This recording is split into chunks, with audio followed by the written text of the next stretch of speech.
Hello Gemini, welcome to the Plaid Sheep Oracle. It's not surprising that you wanted to be read and published tomorrow. Today there is a Venus exact perfection of her conjunction to the Sun at about 11:33 in Eastern Daylight Time. There's also a conjunction between Jupiter and Mercury. Now it was exact, I think yesterday or sometime, which is right somewhere on the 3rd, but they're still in partile conjunction at the same degree. And then tomorrow when I post this, the moon will also have moved into Gemini. So there will be a 5-planet stellium in Gemini, with Venus and the Sun still in that same degree partile conjunction. And the Sun and Venus stay that way until the 6th, within that degree of each other. So lots and lots of Gemini energy for the next couple of days as the moon especially moves through there. And for the next number of days, until I think Mercury leaves first, right? He's going to meet up with the Sun on the 14th, and then I believe with Venus on the 16th or the 17th of June, and then he speeds out and is in Cancer, and then Venus will be the next to go, and then the Sun, and it will be Jupiter left in Gemini by the end of the month, as the Sun moves into Cancer on the 21st of June. So lots and lots of Gemini energy. The card that's coming out first for you is Inner Core. And it's a very Gemini image. I mean, both with the two faces, and then also this kind of outward moving, slightly chaotic looking energy, right? There's all of these bits of this that appear to be sort of turning into birds maybe, or just spreading out, and then this dove that's coming out. In my personal lexicon, of correspondences and sort of metaphors and imagery, Gemini is wind. All kinds of wind, from little tiny breezes all the way up to tornadoes and hurricanes. Winds that blow this way and that way. You can have that happening in the same space, that the wind that's close to the ground is blowing in one direction, and then the wind that's high up in the atmosphere is blowing in a different direction. Winds, the winds of change, that messages can come on the wind. And so there is this sense of this wind blowing and kind of like blowing through a place, sweeping things out, blowing open all the windows, as all of these planets move through Gemini.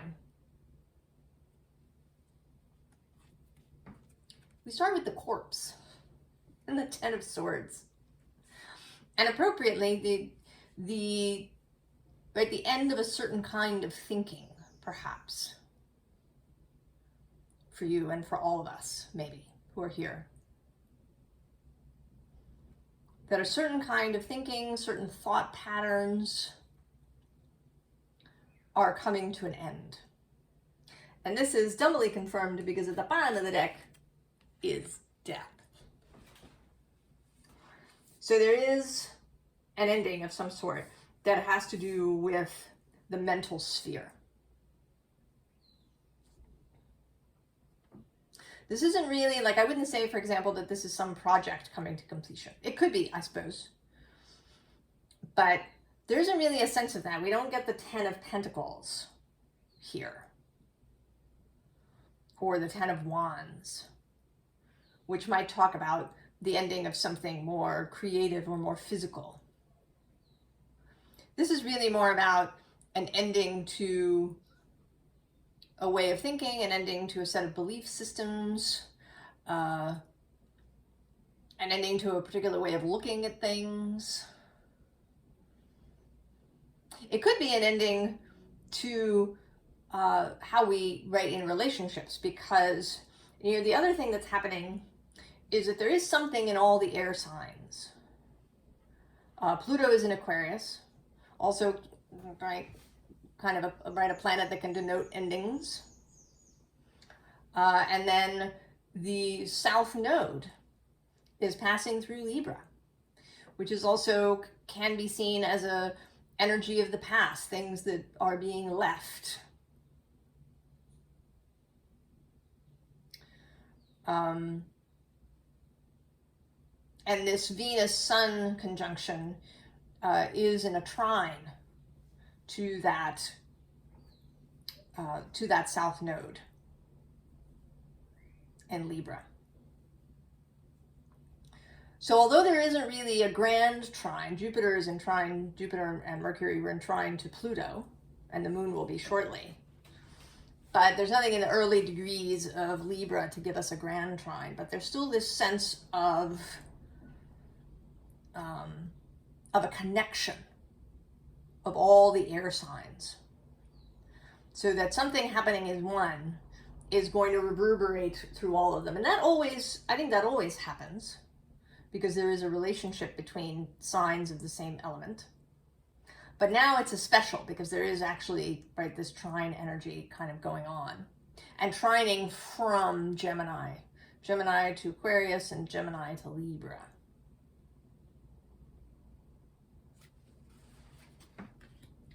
So there may be a change in how you see relationships happening. There could be a change in how you see your community, and how you see any organizations that you happen to be part of, right? That's kind of the Aquarius element.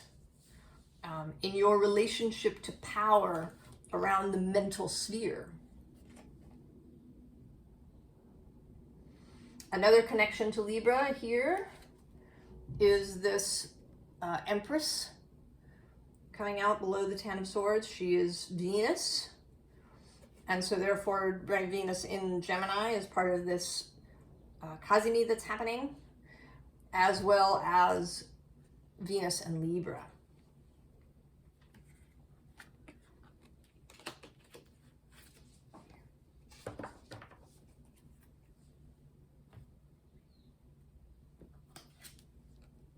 And then we have the Six of Swords, more confirmation that we are moving on in our mental attitudes, our thoughts, our belief systems. Particularly belief systems with Jupiter in this mix.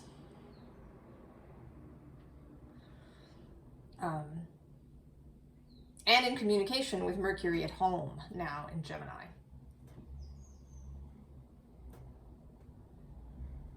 So maybe how we speak to other people is changing. How we speak to ourselves might be changing.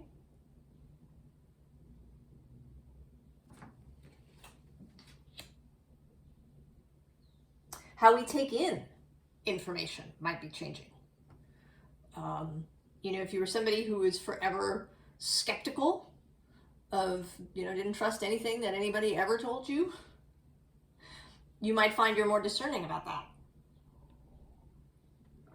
That perhaps you're learning how to feel when something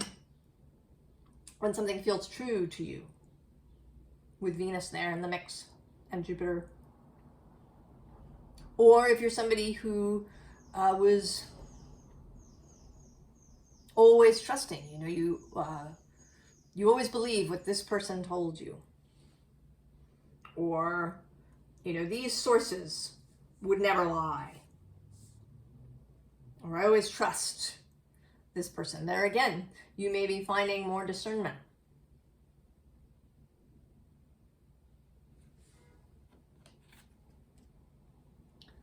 Four of Wands. And this feels like finding more, what is the word I'm looking for? A better relationship within yourself.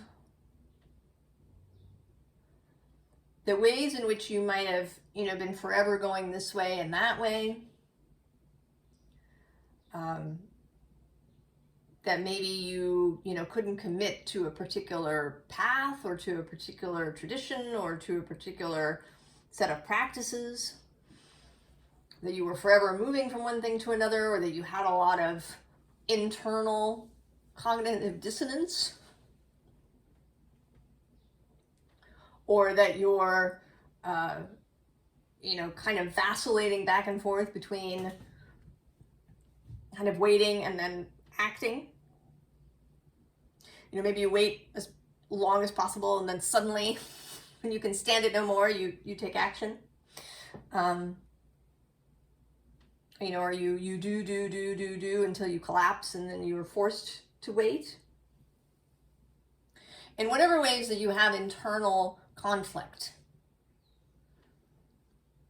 that will now be more resolved with this, right? With this union here in this Four of Wands. And then with this Lady of Swords, the Page of Swords, a sense of greater harmony with this music that she's playing. That your mind is just more at ease, more harmonious. That you're not forever in conflict with yourself in your own head. I knew someone who was a Gemini sun, had a Gemini sun, who could have an argument with himself.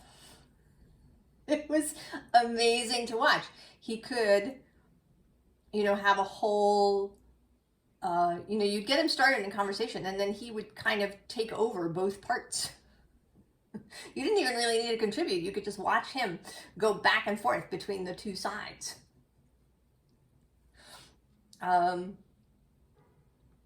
Sometimes that's useful, but you can get caught up in that and where you do nothing but that. And you're finding more harmony in your mind. That you're less conflicted about things. That maybe you have fewer racing thoughts. That you're spending less time catastrophizing, if that's something you like to do. And that feels like victory. Huzzah! Because how great is that? I mean, if you're someone, there was an article, I don't know where, the New York Times? I don't remember. But I read it and kind of had my mind blown, and several other people I knew agreed, is that some people don't kind of have a continuous stream of thought in their head. And I can hardly even imagine that. But it's true. And it may be that if you're not one of those people, perhaps you don't understand the level of victory that somebody who does have a constant kind of stream of thoughts in their head, and that maybe has a lot of arguments in those thoughts, would feel if the stream evened out. If they got real kind of control over like the center of the stream, right? The kind of central thought that they had. Because you have seen probably that if you have a thought, a similar thought will probably occur to you, right? You can go down a whole stream of thoughts, segue into this, into this, into this.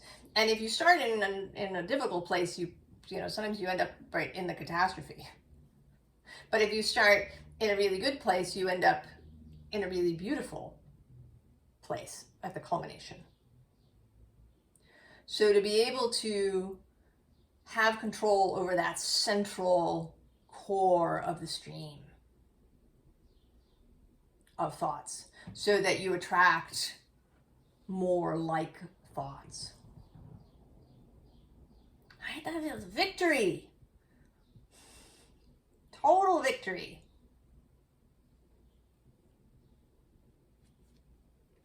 And so we have the Ace of Pentacles, the Ace of Cups, showing up very here, right? Not really a cup, not the Grail here, but eyes open, movement forward. And with the octopus as an image, the octopus is, often cited for its intellect, its ability at problem solving and puzzle solving. So this marriage of heart and mind, of feeling and intellect.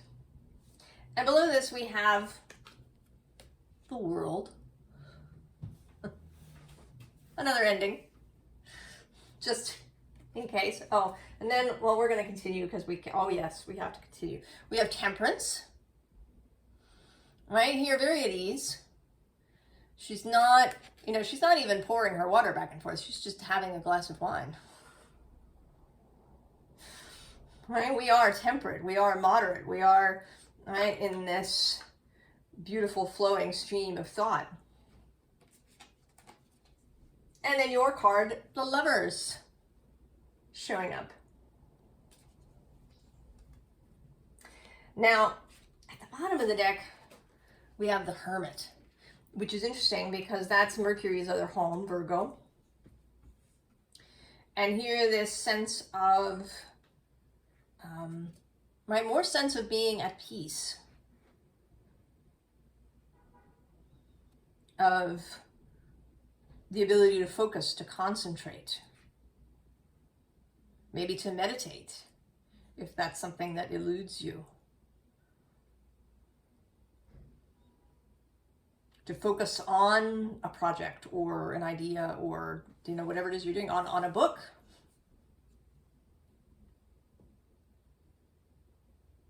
Longer attention span. Now, a card that didn't want to be, interestingly, it didn't want to be in the spread, but it popped out as I was shuffling, is the Knight of Aether. That's your court card.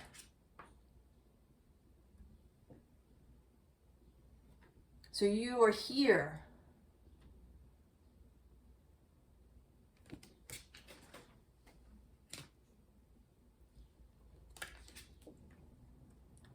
Page of Fungi.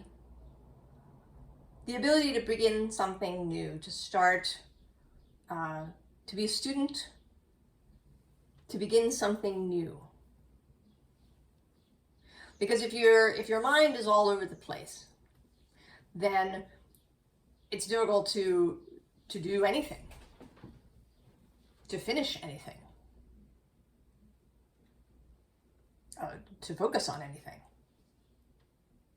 particularly on learning new things. So now that's really possible.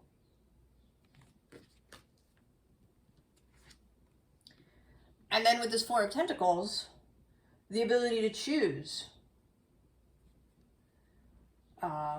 Libra is often cited as the person who can't make a decision. But I think that it can happen with Gemini too, because there's so many choices. Maybe not wanting to choose, because then you have to let those other 5 things go. The not wanting to commit, the wanting to be able to switch from this to that all the time.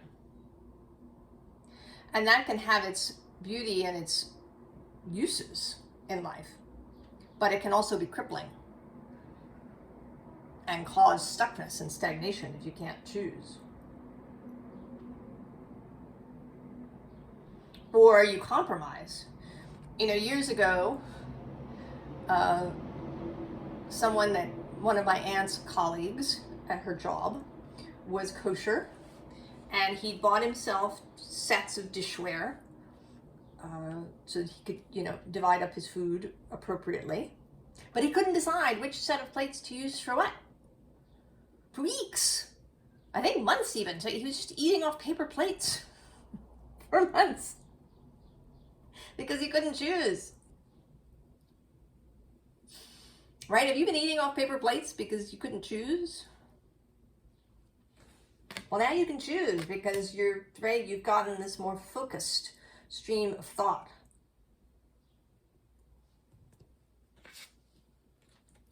And then the star, Aquarius showing up here now. The ability to see the star. Right? Which star in the heavens is yours? Or to notice that the star that's yours is actually sitting here in your navel. And that it's been there all along. But you've been all out here moving your eyes from star to star to star to star, unable to settle. Now you can settle.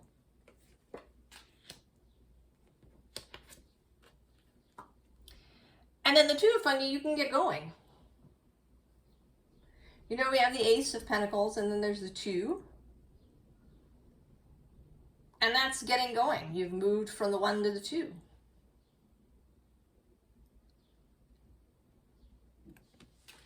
You can get going, Gemini, on something tangible as a result of this mental shift.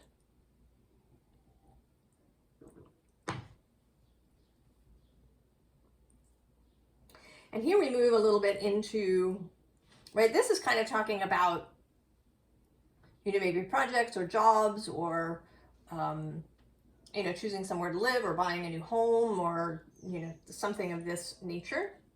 And now we move more into the realm of relationship.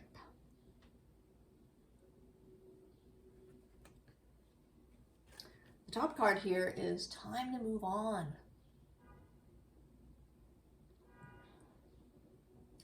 And the bottom is when all seems ended. So when all seems ended, maybe it is. If it seems ended at this moment, I would say that if some set of thoughts or some relationship that you have, either to a person or to a job or a place, seems like you're done, then you're done. It's time to move on.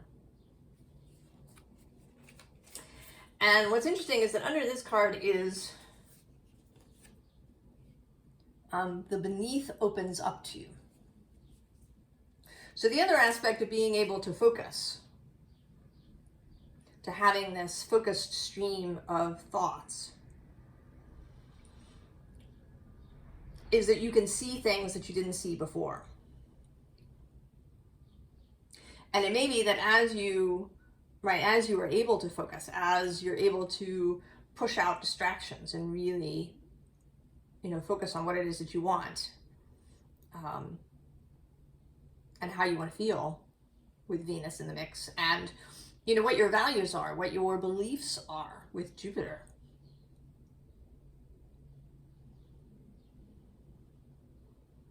And then more, right, feelings and personal sort of security and stability with the moon.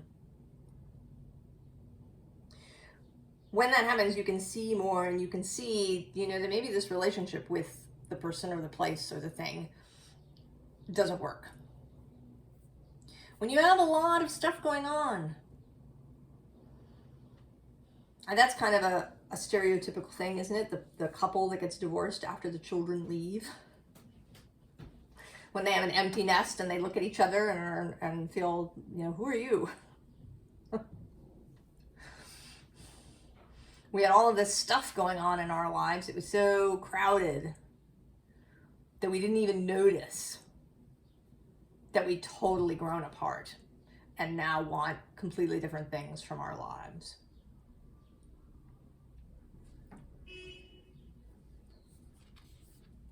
And then when you, right, again, when you do that, then we have into your arms.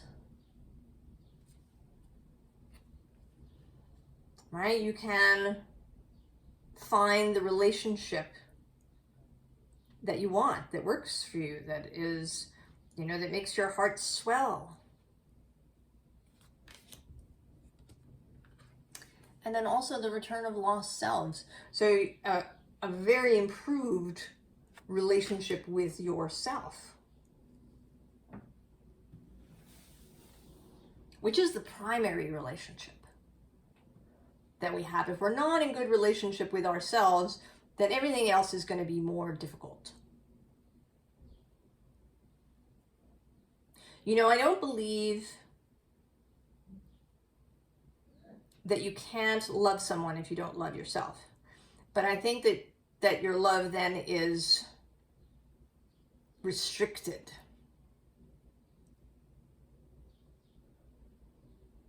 There's always something, you know, restricted, blocked, hamstrung. You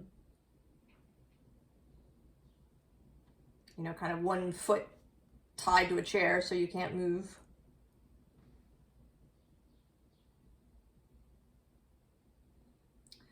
So your own relationship with yourself is really improving through all of this. So now we have this wonderful Seven of Cups, the choosing of what you like. You're having a good look now. And here you can see, you can look at things one at a time. They're not just swirling through your mind. You can really focus on each thing for however long you need to before you accept or reject it.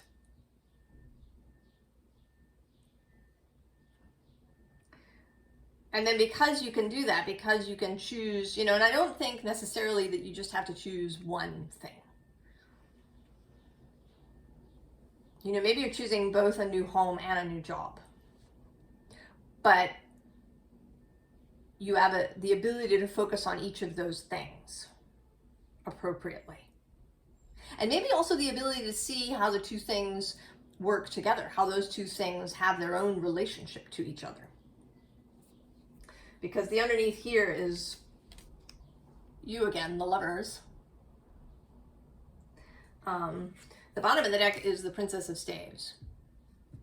Another page, right? That's the third page. We've had Swords, Pentacles, and now Wands. And this is interestingly something that's been coming up.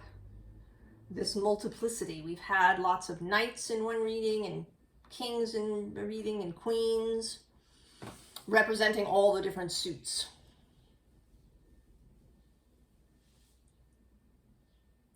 So learning all kinds of fronts.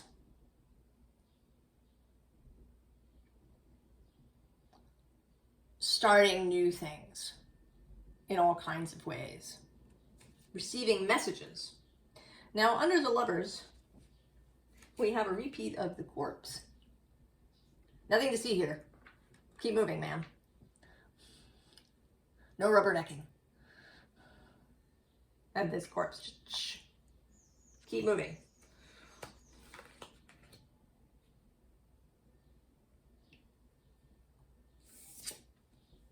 So the Chariot, moving ahead, with your, right, both of your steeds here as lions moving in concert. And also a little nod, Mercury, your guide, is moving into Cancer before the end of June.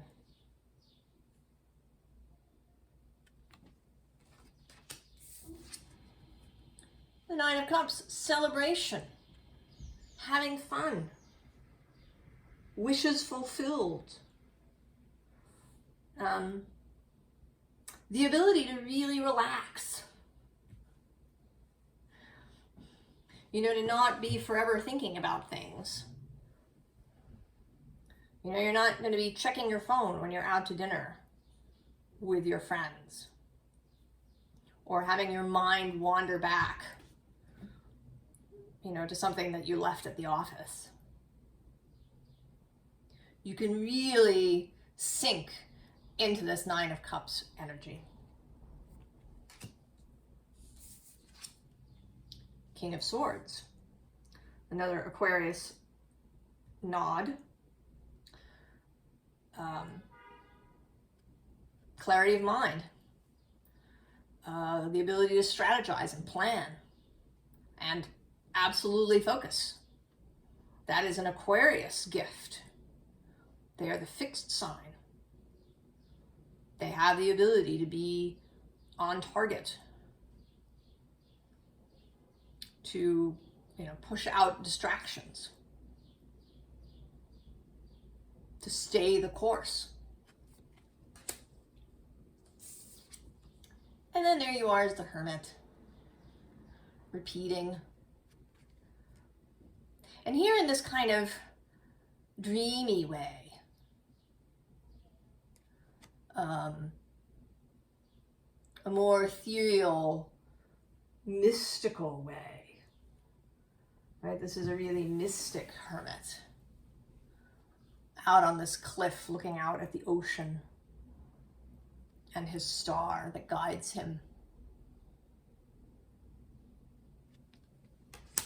I also, I meant to point out that at the bottom of this Boadicea's deck is also Justice showing up. Another nod to Libra. Libra in my lexicon is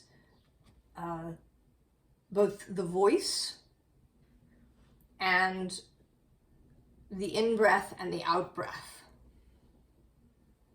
Right? Our breathing is Libra. And the voice, the voice has things to do with Gemini, of course, but the voice is something that we use to communicate with other people. Right? Of the voice in relationship, which is Libra's, the back and forth, both, right? But, and also listening, right? So the voice and the hearing, and then the in-breath and the out-breath. And then Aquarius is all sort of the cosmic, kind of the EMF spectrum of things. Electricity and lightning and all of these, kinds of things. Advice. Well, not surprisingly, the Two of Cups. The Two of Cups. Love thyself. Nurture this personal relationship. Nurture this newfound harmony in your mind.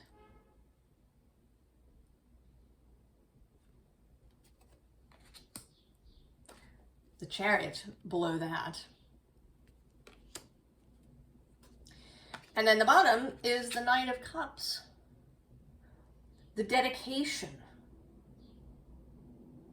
Right? The dedication to the Ace of Cups.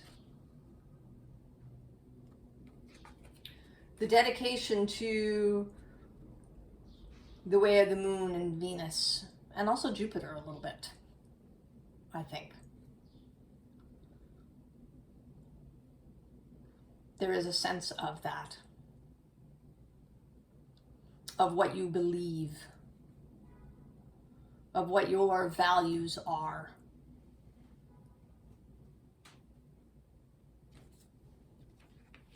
Actually, who's next to him? I didn't look. Oh, Temperance. Of course. Oh, and then the Ace of Swords.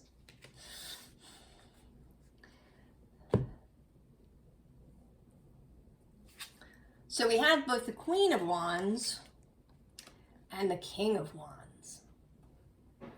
So this is another kind of nod to union, to the marriage of action and receptivity, to a more mental sphere and a more embodied sphere.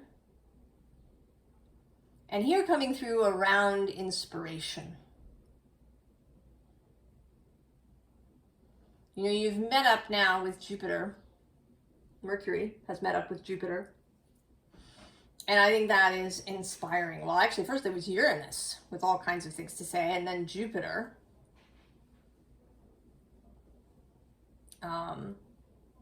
And then there will be the Sun. And then Venus. There's all these ways to be inspired. And then you move on into that heart center of Cancer with new inspiration. Nine of Pentacles. Ease. Cultivate ease. Cultivate harmony within you. Cultivate patience, I actually want to say. The patience of allowing things to grow and ripen in their appropriate time. Right? Allow this garden filled with these Venus roses to grow around you. And take the time to smell the flowers.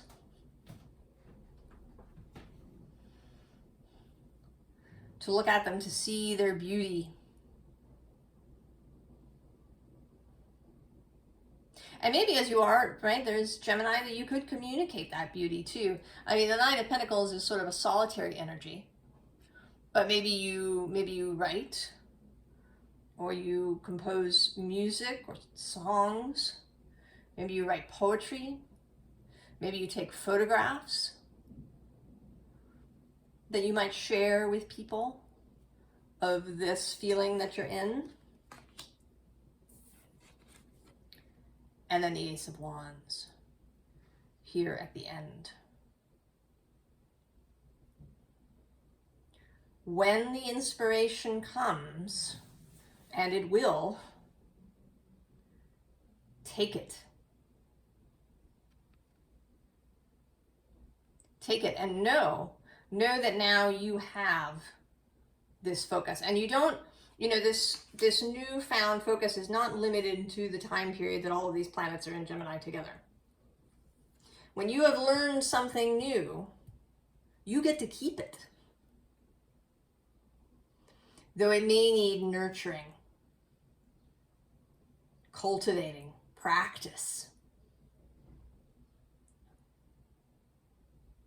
But you can totally keep it forever.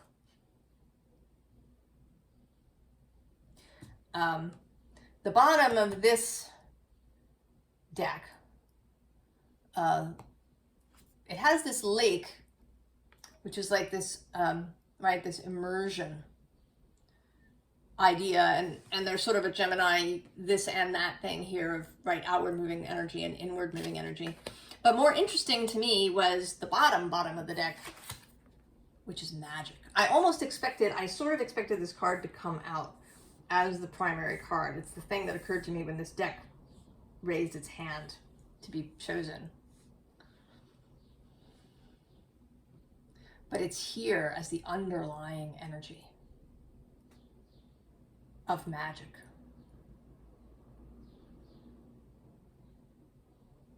There is so much magic and possibility. Mercury and Jupiter, Venus and the Sun, and then the Moon passing through all of them.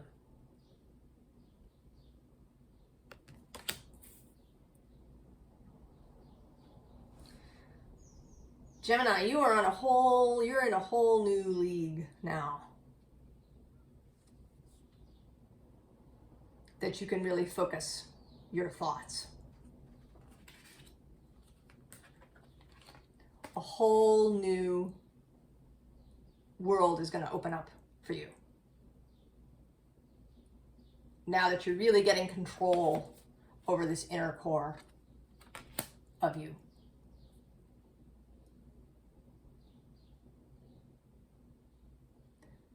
I wish you all the very, very best, Gemini, and I'll see you next time. So long.